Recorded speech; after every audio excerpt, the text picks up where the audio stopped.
This is a complete handgun system for Roblox Studio. You'll get mouse aiming, a real projectile tracer, semi-auto and full auto fire modes, reloads with a reserve ammo pool, automatic reload when the magazine runs dry, and even a dry fire click. Let's get started. First, place your gun mesh anywhere in the workspace. We're going to turn it into a tool. Add a tool, move your gun mesh inside it, and rename the mesh to handle.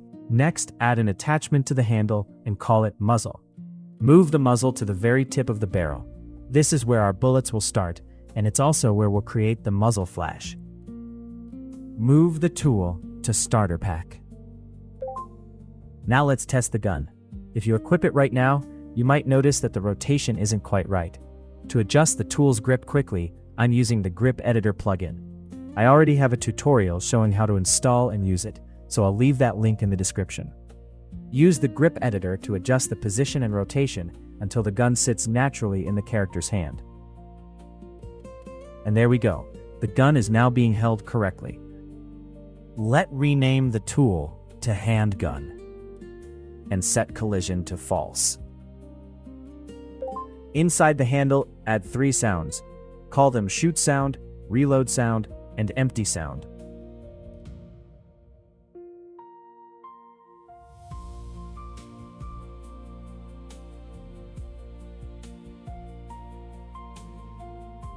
Next, add a folder inside the tool called Remotes. Inside that folder, create 2 remote events, Fire Event and Reload Event. These are the only 2 messages the client sends to the server. The first one means, I pulled the trigger and this is where I'm aiming. The second means, I want to reload. Now let's set up all of our gun settings. Instead of hard coding everything, we're going to store the tuning as attributes on the tool. Add these attributes, and leave empty sound ID empty. The mag size is the maximum number of rounds in the magazine. Ammo is the amount currently loaded. Reserve is your spare ammunition. Damage is the amount of damage dealt per hit. Fire rate is the time between shots. The empty sound ID is optional, because we already have an empty sound inside the handle. Now let's set up the animations. We need 3 animations, an idle hold, a shooting recoil, and a reload. You need to publish animation in order to get the animation ID. We will use them in client script later. You can see my video about how to access created animation IDs easily. Link in description. Now let's move on to the server script. Add a regular script inside the tool. Make sure it's a normal server script, not a local script. Call it gun server and paste in the server code.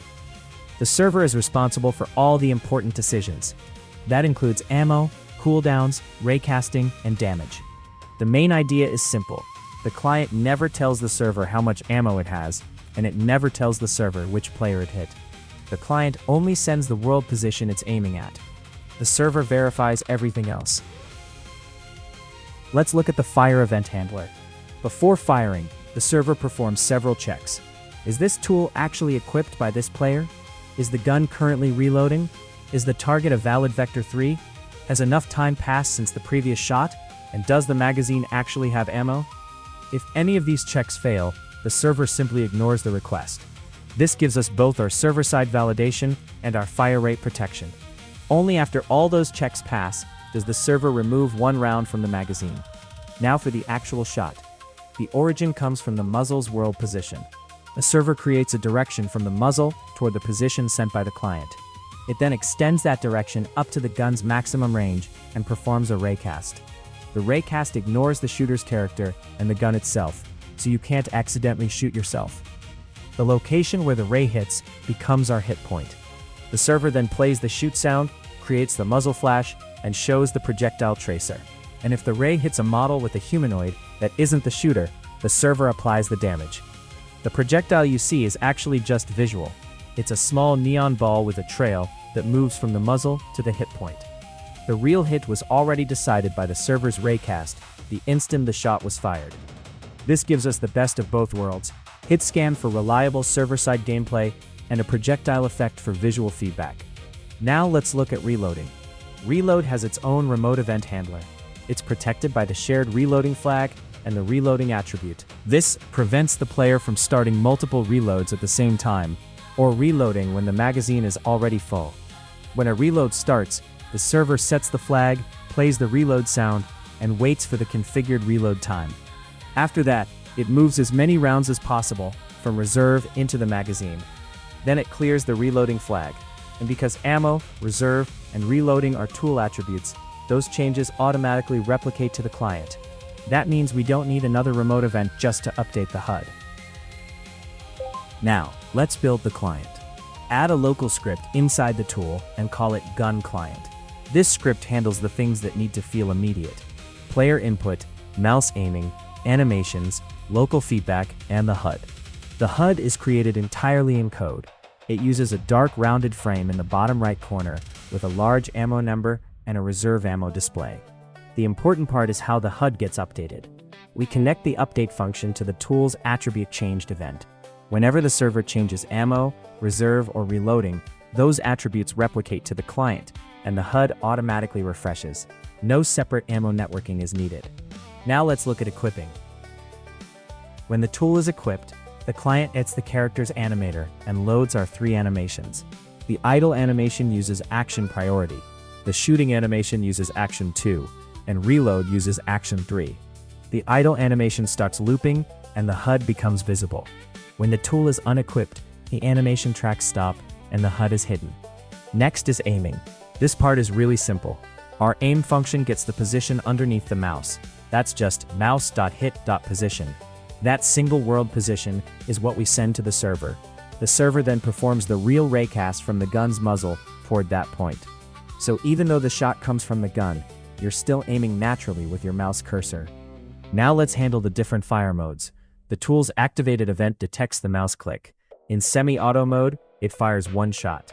In full auto mode, it sets a firing flag and starts a loop that fires repeatedly using the configured fire rate. When the player releases the mouse button, tool deactivated stops the loop. There's also a small fire token counter. This prevents an old firing loop from stacking with a new one when you quickly release and press the mouse again. Now let's look at the fire once function. This is the client-side gate before we send a shot to the server. If we're reloading, it stops. If the magazine is empty, it plays the dry fire click once and attempts an automatic reload. Otherwise, it checks the local fire rate, plays the recoil animation, and sends the fire event with the mouse aim position. Now it's time to test everything. Drop a couple of dummies in front of your spawn. Any rig with a humanoid will work. Press play. The gun should already be in your hand if you place the tool inside starter pack. Click a dummy. You should see the muzzle flash, tracer, and hear the shot, and the dummy's health should go down. Now press V. The HUD should show auto. Hold the mouse button and watch the magazine drain quickly. Empty the magazine on purpose. You should hear 1 dry fire click, and the gun should automatically reload using the reserve ammo. Fire a few more shots, then press R to manually reload early. The gun won't reload as the magazine is already full, or if there's no reserve ammo left. And finally, test the server-side guards. You shouldn't be able to fire while reloading. The fire rate should limit how quickly semi-auto shots can happen. And if you shoot into the sky, you'll still see the tracer travel to the maximum range, but nothing should take damage. And that's it. We now have a complete server-authoritative handgun system for Roblox Studio.